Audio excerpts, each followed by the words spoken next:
Any problem? Why are they not coming up here on the screen? Okay. Tava kathamritam tapta jivanam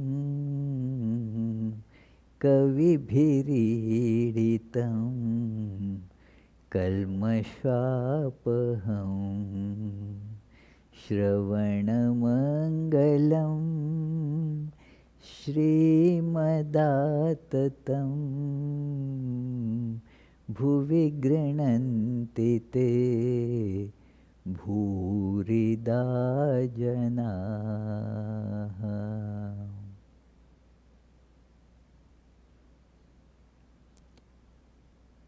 We were seeing this story of Gopal's mother, the second part of it, and also how Sri Ramakrishna is now amongst the devotees and is distributing wholeheartedly, without any reservation, all the spiritual wealth that has been accumulated in his life. So, last time we were discussing this, that Sri Ramakrishna had been given by the Divine Mother 4 suppliers, because he was not earning anything himself. Not only that, he was not able to as such take care of his own physical needs and provisions. But then the Divine Mother has arranged everything. So actually that is in our lives also, that Divine Mother arranges, but we have, because of our ego, thought that I am earning, I am supporting, this is my money, I worked so hard, so I am getting all that.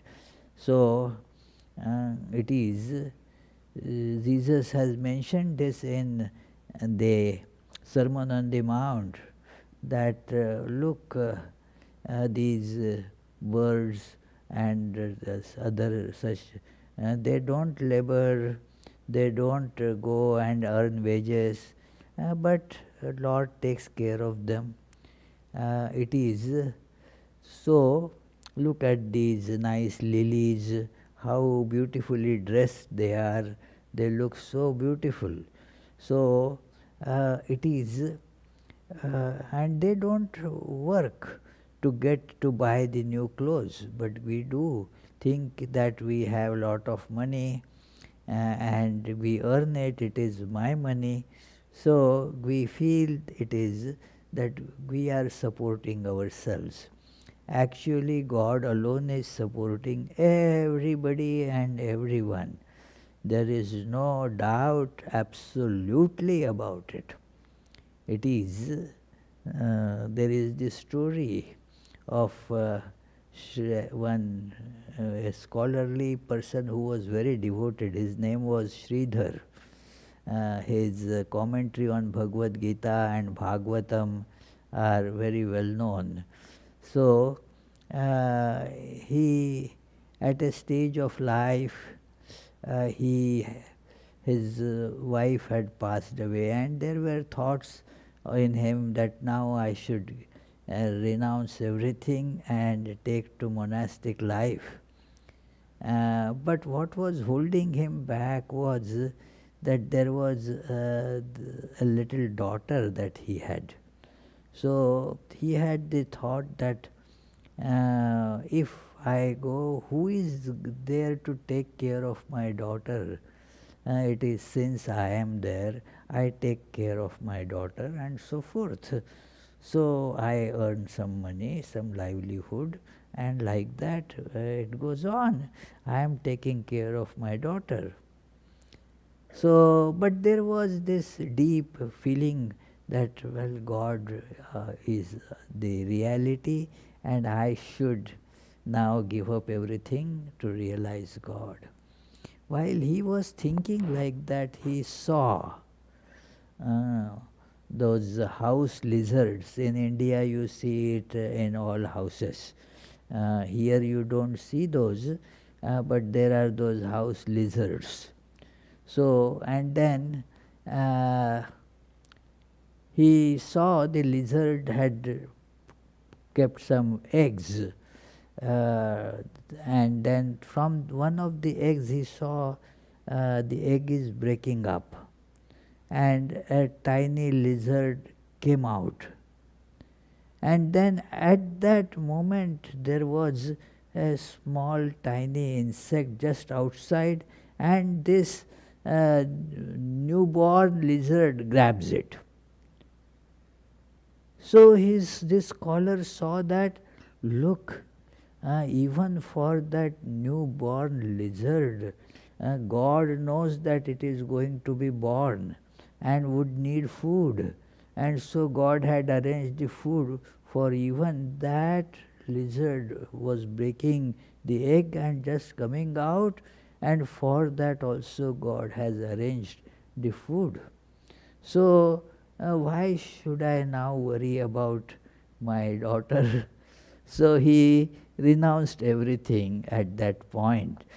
When one is convinced that God is the only reality, God alone is the provider, that conviction has to come. When one gets that conviction, that then God alone is the provider. It is that all ego about my money, my earning, my this and that just vanishes.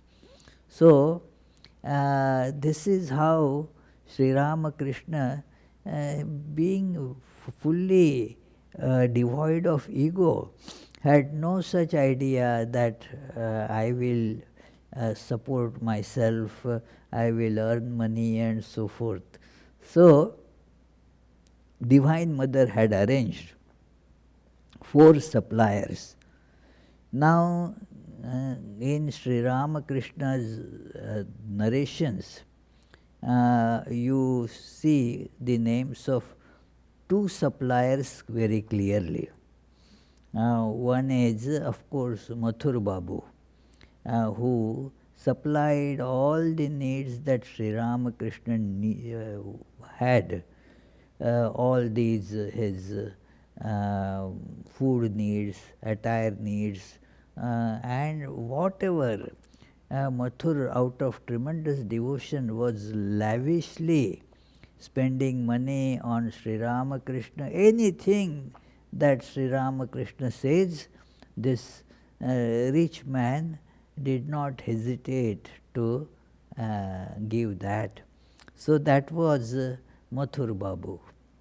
Then Sri Ramakrishna mentions Shambhu Malik. He is the second. Then who else?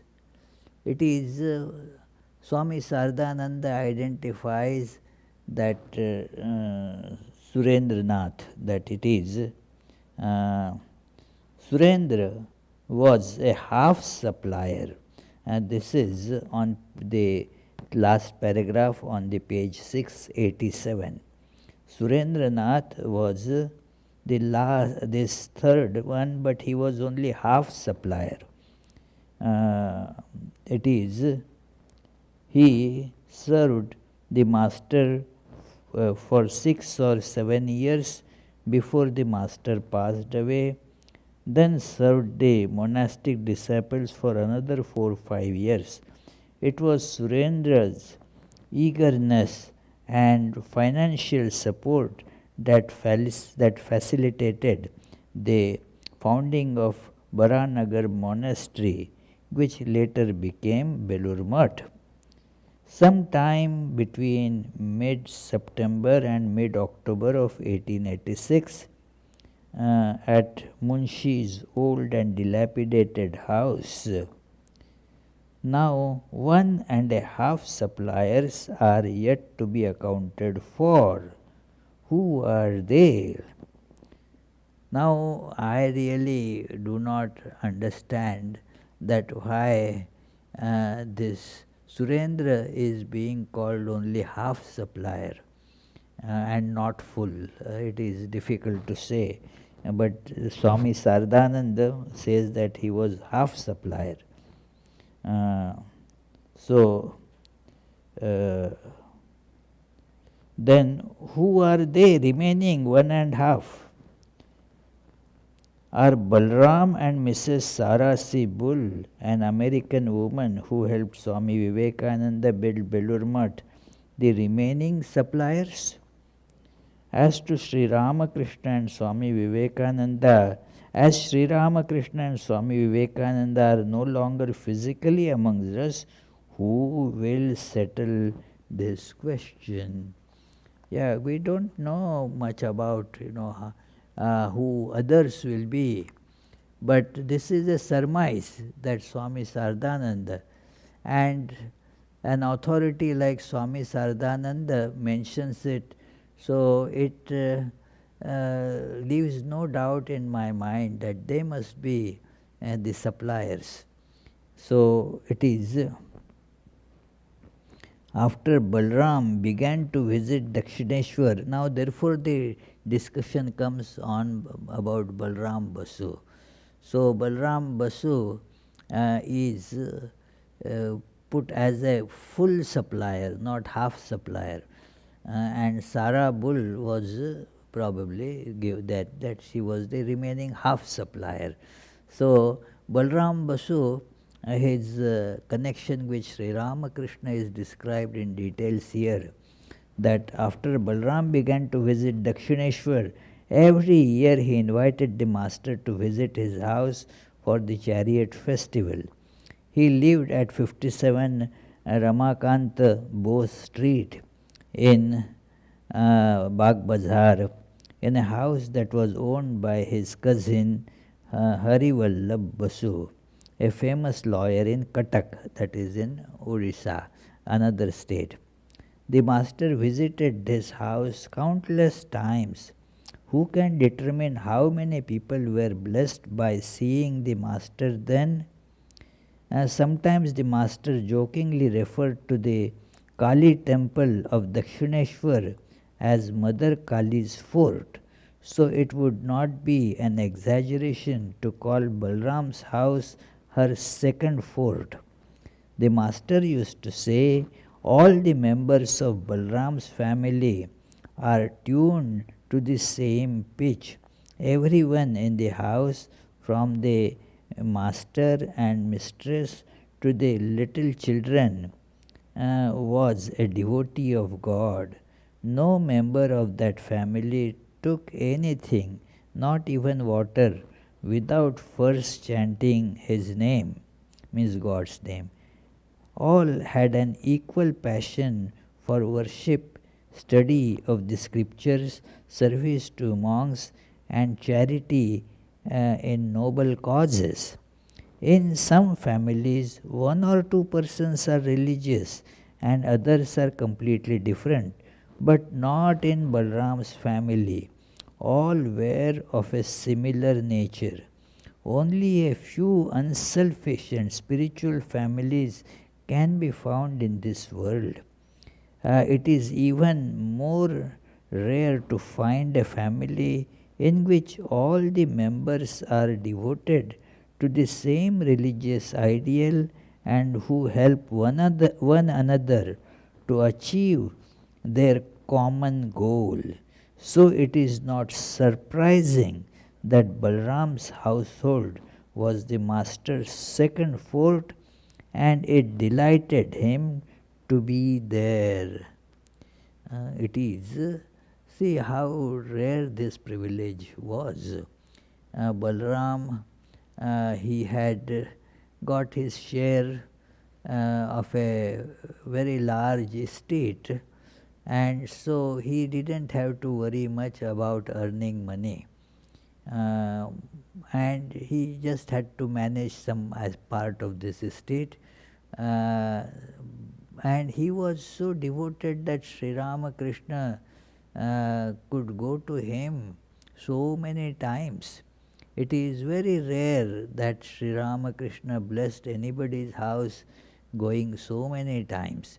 Balaram's house was the only one that Sri Ramakrishna went so many times. It became for a long time now, maybe about 80 years, that house is a branch of Ramakrishna order. It is blessed by not only Sri Ramakrishna's visit and stay, Holy Mother stayed there.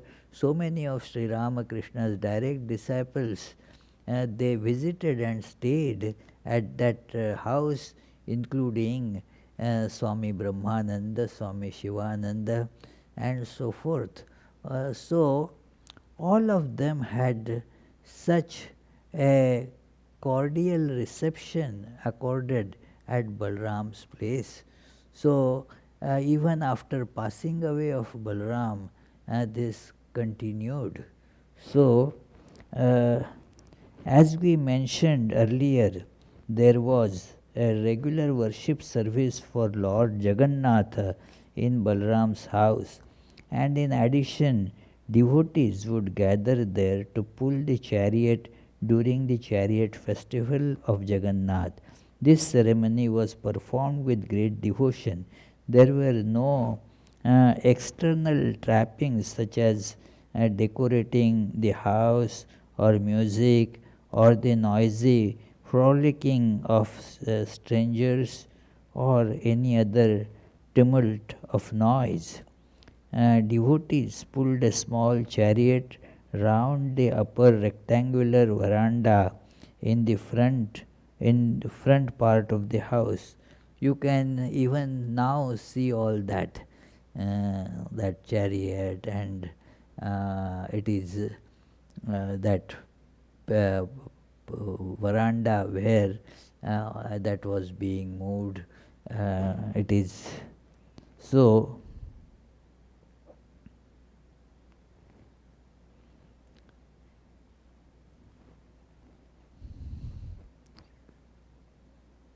Where else could one find such bliss, such exuberant devotion, and such an intoxicating spiritual mood, and also see the sweet rhythmic dance of the Master?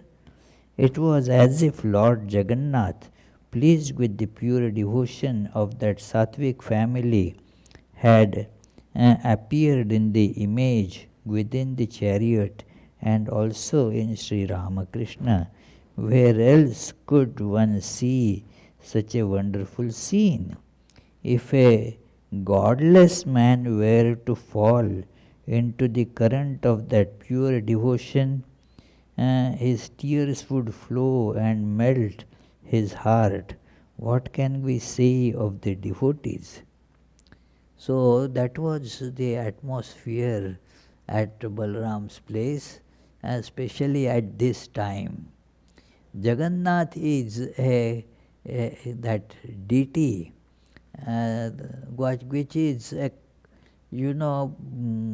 bordering a harmonious blending of what is called with form and without form. We had discussed that before. I won't spend much time on it today, but it is just a log of wood with very minor carving. So it is, therefore it is sometimes called Daru Brahma. Daru means wood. So Brahman in the form of wood.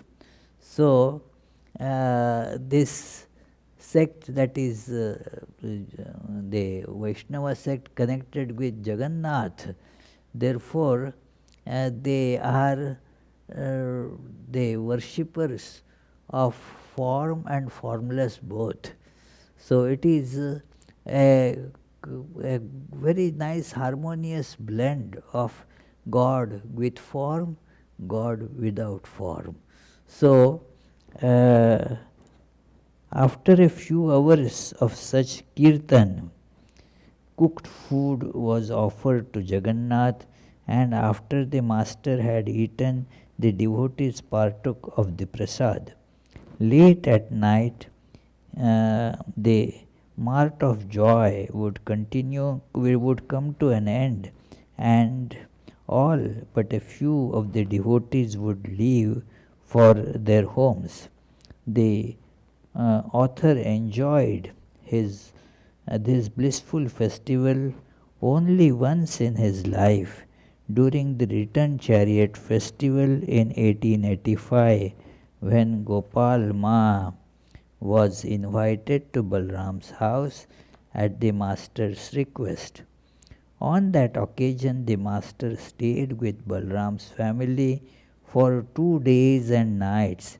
He returned to Dakshineshwar by boat at 8 or 9 am of the third day. Now there is more description. The master arrived at Balram's in the morning during the return chariot festival in 1885. He sat for a while in the front living room and then was taken into the inner apartment for refreshment. Gradually, quite a few devotees assembled in the front living room, and his women devotees came to the inner apartment from neighboring houses. Most of them were either Balram's relatives or known to him. Whenever the master came to his house, Balram would invite the women to visit. And when he went to see Sri Ramakrishna in Dakshineshwar, Balram invited them to accompany him there. Many women devotees, uh, Lady Bhavini, Asim's mother, Ganu's mother, that is Yogin Ma, and grandmother, and someone's aunt or sister-in-law, neighbor or others came to Balram's home that festival day. It is difficult to describe the wonderful relationship that the ever pure master had with these pure-hearted, virtuous and devoted women. Many of them considered the master to be their chosen deity and harbored that faith in them. Some fortunate ones, like Gopal Ma, had even had visions concerning this. So they knew the master as their very own and were not shy or apprehensive in his presence. Whenever they prepared a delicacy at home, they would send the first portion of it to the master or make it or take it to him themselves before serving it to their husbands and children. During the master's lifetime, these ladies walked back and forth between their Kolkata residences and Dakshineshwar innumerable times. Some days they returned home from Dakshineshwar in the evening, sometimes at 10 p.m. and sometimes as late as midnight after attending a kirtan or festival. This is specially mentioned because it was very, very unusual those days for women to go out like this. They had their household, they had their domestic duties to perform, and yet many times they would just go there to Dakshineshwar, and it is not a very short walk. It is mentioned here walking from Balram's Bose's house to walking all the way to Dakshineshwar would be, I don't exactly know, maybe Prithvish can tell how long it would be, about 3 miles? More than that. 5-6 miles, my goodness. Oh, so that distance they would walk and come back. So it is very, and so at night also it would be sometimes midnight as mentioned here, and sometimes at 10 p.m. So this was not something that women of that time were supposed to do. So, but the attraction of Master Sri Ramakrishna was so much that they did that. So,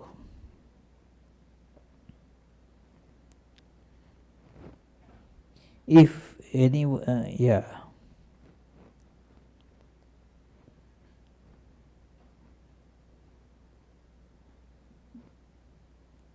The master, like a boy, eagerly consulted some of them regarding medicine for his stomach troubles. If anyone laughed, amused by this, the master would say, "What do you know? She is the wife of a famous physician. She must at least know a couple of medicines." When the master saw how affectionate and devoted one woman was, he remarked, "She is a gopi made perfect by God's grace." As he enjoyed another's delicious food, he remarked, "She is a cook of Vaikuntha, heaven. She is an expert in making bitter squash curry." So it is, he mentions these things to tell that how Sri Ramakrishna looked upon them. A gopi means the one who was so tremendously attracted to Sri Ramakrishna, to Lord Krishna, that she forgot everything else. The gopis, they forgot everything else and got drawn towards Lord Krishna. So, Sri Ramakrishna, looking at the devotion of one, said, "Well, she is like a gopi." And Sri Ramakrishna himself aspired to be like a gopi, so that he will get devotion. So it is, on the day we are discussing the master, the master told the women about Gopal Ma's good fortune as he had his refreshment. He said, "You see, that Brahmin woman who comes from Kamarhati loves God as her Gopala. She has had many visions. She said that Gopala extended his hand to her and demanded to be fed.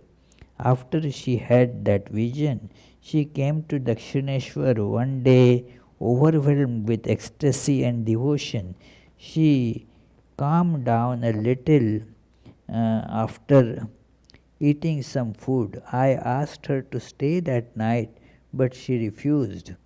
When she was ready to return to Kamarhati, she again entered that intoxicated state. Her upper cloth was dangling on the ground, but she was not aware of this. I put the cloth back on her shoulder and gently stroked her head. She has tremendous faith and devotion. Well, why don't you send for her?" So that is how Balram's family invited her. As soon as Balram heard this, he sent someone to fetch Gopal Ma. There was sufficient time for her to arrive, as the master was staying at his house that day and the next. When the master had finished his refreshments, he returned to the front living room and began to talk to the devotees about spiritual matters. As soon as the master ate his lunch and the devotees had prasad, at noon, the master ate his lunch and devotees had prasad. After resting for a little while, the master went to the outer hall and began talking to the devotees. Shortly before evening, the master went into ecstasy. We have seen the a metal image of Gopala in a crawling posture. Its knees and left hand are on the ground, and it is looking joyfully and wistfully upward and asking for something with his right hand raised, palm up. The master went into ecstasy and assumed that posture, except that his eyes remained half closed, as if focused on something within. Shortly after the master's ecstasy has begun, Gopal Ma's carriage arrived at Balram's gate. She went upstairs and found the master in the posture of her chosen deity. That is how that particular posture was inspired in at that time, that Gopal's mother was coming, and Gopal's mother's chosen deity, although she saw that in Sri Ramakrishna, and the chosen deity was this little child Gopala, and that image is like that, and that Gopala is asking with his right hand, give me something, like a child would ask, I want that candy and so forth. So in that position is a toddler, so the knees and one hand is on the ground, and the left hand and the knees, they are on the ground, and the right hand is stretched like this, to asking something, give me. So that is, Sri Ramakrishna takes that form. This is a special feature in devotional connection between God and the devotee. God and devotee, they are connected, and they together, as it were, form the whole. It is without devotee, what is God? It is God is for devotees. So it is, they are inseparably connected, and God assumes that form that will be suitable for that particular devotee. It is said that when that Hanuman, he was coming to Vrindavan, so it is Hanuman, his chosen ideal is Rama. He understands, he is tremendously intelligent, buddhimatam varishtham. He knows everything, he is the highest intelligent person, buddhimatam varishtham. And he is going now to Vrindavan.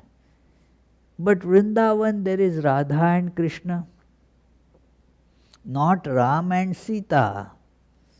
So as he was approaching, the deities, they changed their appearance.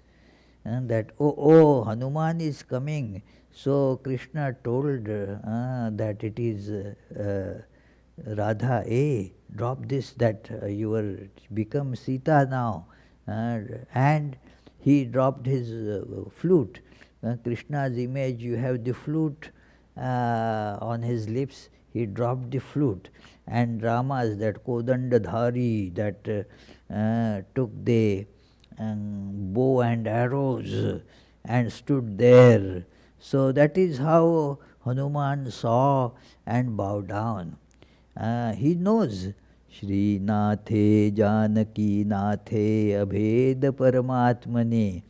In terms of, the pure self, there is no difference between Srinath, means the consort of Shri, that is Vishnu, and consort of Sita, Janaki Nath, Rama, that is Rama and Vishnu, they have no difference as far as Atman is concerned, the true self is concerned. They are same, But yet, the devotees have their chosen ideal. And so, he says, yet although that is true, tathapi mama sarvasva Rama Kamalalochanaha, yet my all in all, mama sarvasva, my all in all is that Rama, the lotus-eyed Rama. So that is how there is this chosen ideal idea. Chosen, the God is all-pervading, but human mind, when it appreciates that all-pervading divine, you appreciate it in a chosen form.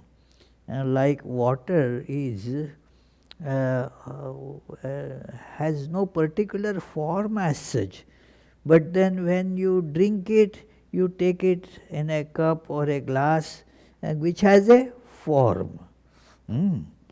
That has form.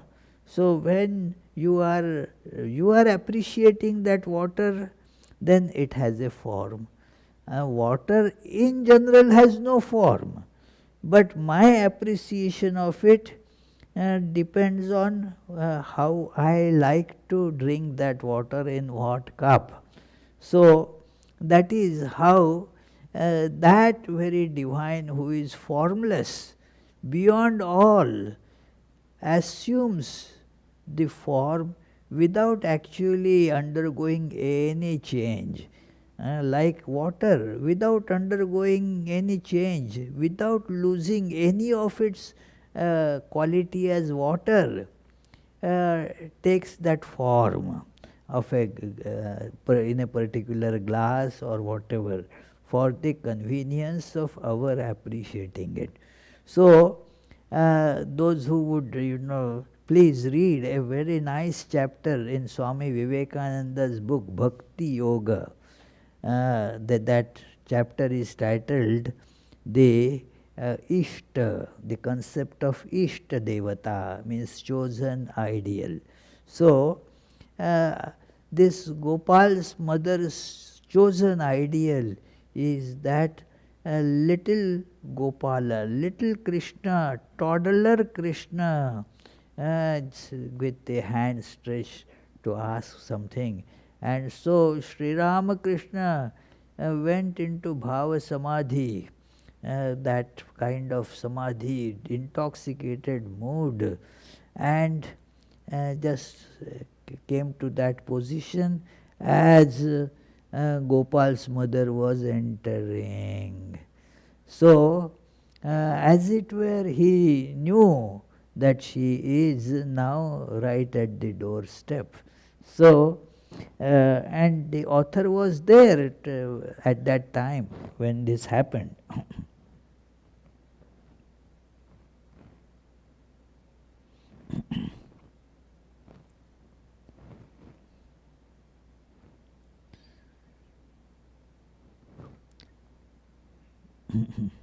The master assumed that form of Gopala because of her intense devotion. But Gopal's ma said, truly speaking, I don't care for this stiff posture in ecstasy. My Gopal should laugh and play, walk and run. But what is this? He has become stiff like a log. I don't like to see this sort of Gopala. In fact, when the master visited Kamarhati for the first time, Gopal Ma had been frightened when she saw him lose outer consciousness in samadhi. She nudged the master's body, exclaiming, "My child, why have you become like this?" So saying, "My child, my child, why have you become like this?" It is stiff and not moving into this mood of ecstasy, rather than playing around, because that is how she is really feeling this mother and child attitude there. Imagine, if a mother sees her little child suddenly become stiff, will she like that? She would like that. She should say, what is the no no? That my child should move around, play, cry, and all that. There should be these all the signs of vitality and life should be present there. So she said, what is the Sri Ramakrishna getting into that ecstasy mood and becoming stiff like that? I don't like that. My Gopala should be playing, moving around, and so forth. When we first met the master, he was about 49 years old. Uh, how could this be, isn't it? Sri Ramakrishna passed away when he was 50 years old in 86. And then Swami Saradananda met him much before, not just 1 year before. So it seems pretty confusing that, but it is written 49 years old, or perhaps 5 or 6 months short of that.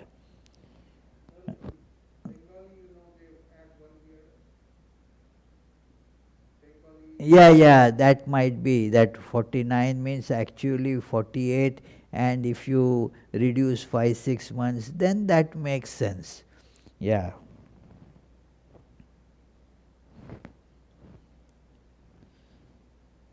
Or that, yeah, Gopal Ma was there when we visited. Before we became acquainted with the master, we thought that although people love to see children dance and make gestures, it disgusts them or seems ludicrous if a robust man act like that way. Naturally, it won't look good. It would give a very ridiculous and unpleasant appearance if a grown up person starts behaving and goes down and starts crawling. A little baby would be appreciated, but then a grown up person, 50-year-old or so, if starts doing like that, that won't be a very lovable, likable scene. When we first met master, okay, yeah, we read that. We thought that although people love to see children dance and make gestures, it disgusts them or seems ludicrous if a robust man acts like that way. Swami Vivekananda used to say, does anyone enjoy watching a rhinoceros dance like a dancing girl? So, when we come to when we came to the master, we had to change our views. Although the master was advanced in age, when he danced, sang, and made gestures, they were so sweet and beautiful. Girish once remarked, I never dreamt that an old man could look so beautiful when he danced, and it was remarkably beautiful when he assumed the posture of Gopala while in ecstasy that day at Balram's house. We did not understand why it looked so beautiful, we only felt it to be so. Now we know that the master completely identified with that mood that came over him. There was not a trace of any other mood in him, nor any insincerity or pretension. He was so inspired and absorbed in that mood that he would become dissolved in it. This is here you can see how poor our language is. It is something impossible to properly describe. These words like it was so inspired. He was so inspired and absorbed. These words really fall very short. Even the original Bengali words also would fall short of exactly expressing what that was Sri Ramakrishna's that inspiration aspect or absorption aspect. It was Sri Ramakrishna, that's all. What more can be said? It is not that it was in a play, somebody acts and assumes that role, but Sri Ramakrishna is assuming that would be just completely dissolving himself into that. It would be that form, and so it was so wonderful for people to see this. So it is the current of this spiritual mood would burst forth from within and completely transform his body. Because we do not have that forceful a current of feeling. So though the transformation comes, it is just a little bit. Like when there is lot of happiness, then our face shows that in terms of, say, a big smile and the glittering eyes and so forth. But that is just a very minor transformation, because our current, our mood is not so overpowering to change the anatomical features to that extent. There is some change, and therefore those who do the all this modern studies, and they are so glued to this idea that the anatomical features cannot be changed by the moods. But Swami Saradananda, after witnessing all this, says in another place that looking at this, it seems all the rules and laws of anatomy and physiology will have to be rewritten. It is true for common people, but that was not at all a limitation for somebody whose this force of the mental attitude was so much that it could bring tremendous transformation in the body. It would just change. It is we do get a little bit, because our feelings are not as strong. We are so glued to the physical apparatus, this body. There is a big gap between our thoughts, feelings, and the physical body through which it expresses, and therefore we never get that intensity. If it becomes sometimes too intense, the body gets this kind of, goes into some kind of convulsions or some such thing. It is in neurology, it is still being investigated that how somebody just drops down, some very strong emotional current or something is going on in the brain, and that cannot be borne by the body, the other parts, and so it just breaks down. So it is Sri Ramakrishna's body was therefore made in a way by a different process to exhibit all this. So it is very rare, very strange, tremendously important to see that the body and mind complete seamless transformation from one to other. It is there is no such thing that the body is not able to express what is in the thought. It would just go and do it. That was how it was with Sri Ramakrishna, so much powerful feelings, and also the body made to get molded according to those feelings. So we had seen many such instances, and many of them are difficult to believe. But difficult to believe because what we see around we believe. And some time back, say take just not too long ago, 50 years ago, it would have sounded so impossible and strange that somebody just takes out a little instrument from the pocket and starts talking from America to Japan. It would have sounded impossible. Now people regularly do that because those techniques have been evolved, developed.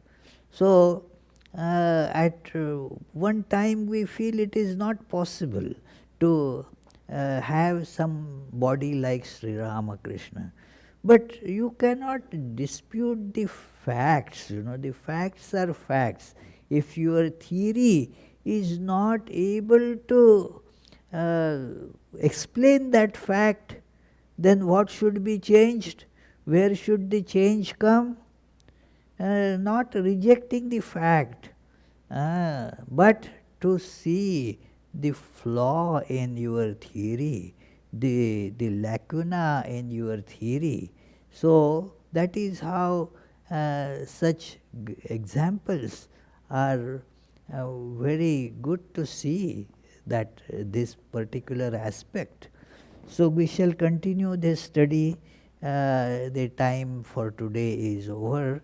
And we shall think about it for a few seconds, and if you have any question, please feel free to ask.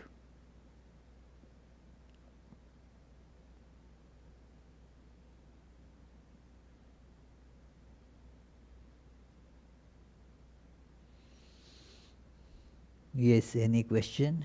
Oh, you have a question, Charlie. I didn't hear about the idea of a chosen ideal until I was in my 50s, and it feels natural to me to just be skeptical of everything. So how does it feel natural for me to embrace a chosen ideal when it just doesn't feel natural?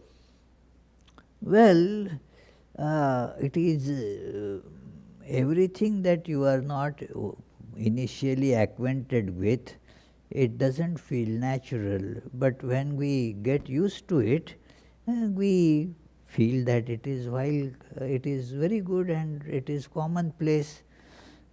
So it was not very natural for me. It was rather it was very difficult to appreciate that idea of email, email.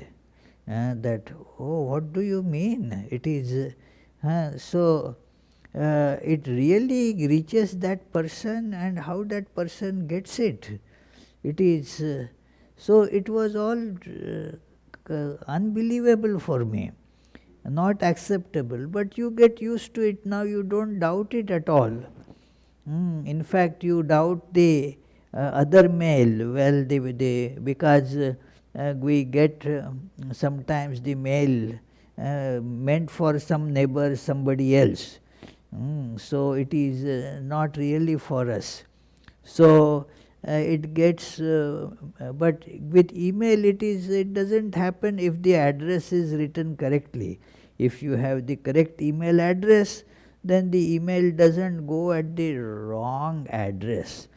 Whereas these our regular mail, it gets, even though the address is correct, it gets somebody else's address, but is put in by the mailman by mistake here. So, therefore, when you get the understanding, your confusion gets removed. It is same thing with the chosen ideal.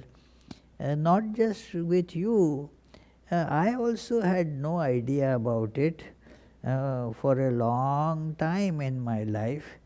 So gradually, till I was say 20, I didn't understand anything about it. Then as I read more, as I practiced, I understood a little bit of it, yeah. So that happens, our understanding evolves, our understanding evolves. A child will never be able to appreciate that how their parents' knowledge can be limited. They think that my mom knows everything, my dad knows everything, because that is how that at that age the connection is like that. So, and later on they understand that, well, my mother was human, my father was human. So, like all human beings, they also had the ignorance with them. Yeah. Any other question? I have a Swamiji. Yes, yes. Yeah, there is this. Abhishek has a question, then later on. Yeah.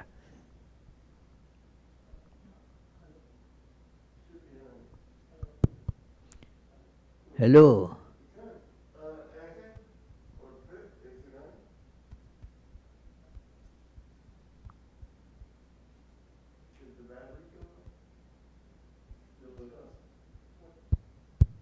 Now you got it, yeah. Hello. Is it audible? Yes. Yeah, okay. So, a lot of, the question is about a lot of disturbing news that keeps coming from India, for example, or from other countries, but my interest is in India. So, like, let us say in one family, one of the daughters gets abused, molested, then burnt, and then when the parents, being poor, try to save her, they are also burnt or hung from the tree. And there are so many such incidents that especially come from India. And at the same time also, these young children who are just left stranded on the roads in India to suffer malnutrition, all kinds of poverty, abuse of children. So in the spiritual perspective, how are we supposed to deal with these incidents? Well, the world is full of all good and evil together. And what we can do is to serve those who are inflicted, who have been at the wrong end of justice. So it is certainly, wherever we see suffering, the thought should be to serve them as the images of God. There is no doubt that they also are God. They also are God. Those who are abused are gods. Those who are abusers are also God. It is, but the way to serve them will be different. It is the one who is abused and suffering should be given the adequate help so that their suffering will go as far as we can. But let us remember that while doing that, our ego should not just become big, thinking that, look, I am helping them. No, you have no power to help anybody in the world. It is because it is the service to God. It takes, of course, some one has to go step by step. Rather than not doing anything, it is better to help with the ego. It is, but it is spiritually much, much uh, helpful to see those as the images of God. God is suffering in those bodies, so that at least by looking at them, we will get inspired to serve. So, and so also those who are inflicting the miseries, the abusers, they are also like that. They also are images of God. So, we should not harbor ill feeling towards anyone. It is by doing so we add to injustice more by harboring ill feeling towards anybody.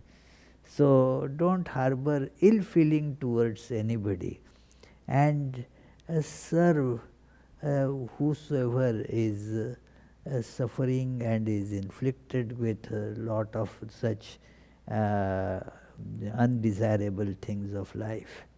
Yeah.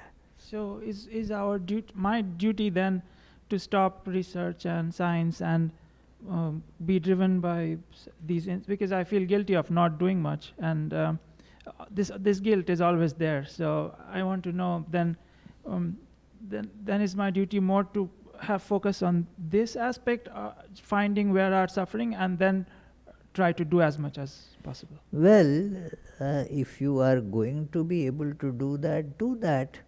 What happens, the human mind is very tricky. You go to do that and then you remember your research. It doesn't get focused properly.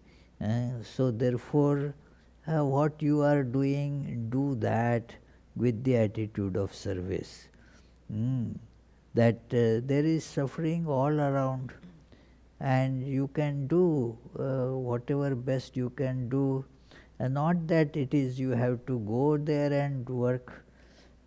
It is not possible for you to remove all sufferings. Do whatever best you can do. It is a good thought that you have, and that itself is a very elevating thought to work for the miserable people in this world. Yeah. How should we give priority to which to the all these It, things? it is how to give priority depends on the individual mindset.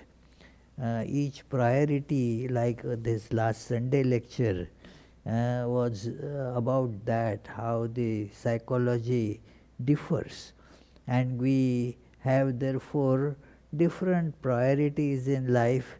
Every person has the scale of evolving priorities, as it were, that you move from one level to the next level.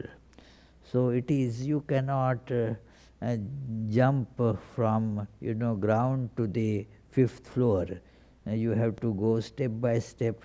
So it is like that our priorities evolve. We see the physical sufferings. We are not because we are ourselves attached to body, so we are not able to see the sufferings of other types. We see only somebody if he is hungry, and that is the physical hunger that we are able to see, which is important. But there is the psychological hunger that also inflicts tremendous suffering, but we are not able to see that because we are not at that level. So our level evolves, and then we start seeing the different types of priorities evolve in life like that. Yeah. Yes, Swamiji, Prithvish, you have a question. I have a comment. There is no online question, but Okay, okay. I- It is your question. well, Yes. yeah, we have similar example where the intense feeling in mind gets manifested in the body physical plane. Yes. Is a stigmata with Saint Francis of Assisi. Yes, yes, And yes. even in the 20th century, Yes, Padre yes. Pio, Father Pio. Yeah, Right. yeah. You are right. Mhm. That it to some extent, as when the feelings become so intense. In fact, Swami Saradananda has described this in explaining that in the Christians this has happened, that when you meditate and identify with the image of Jesus being crucified, and kind of identification happens, there are those stigmatas, those marks of the wound appear on their body as well. You are right. Yeah, correct. So that is how the feelings get intensely expressed on body, right? Correct. Thank you. So let us conclude with the closing prayers.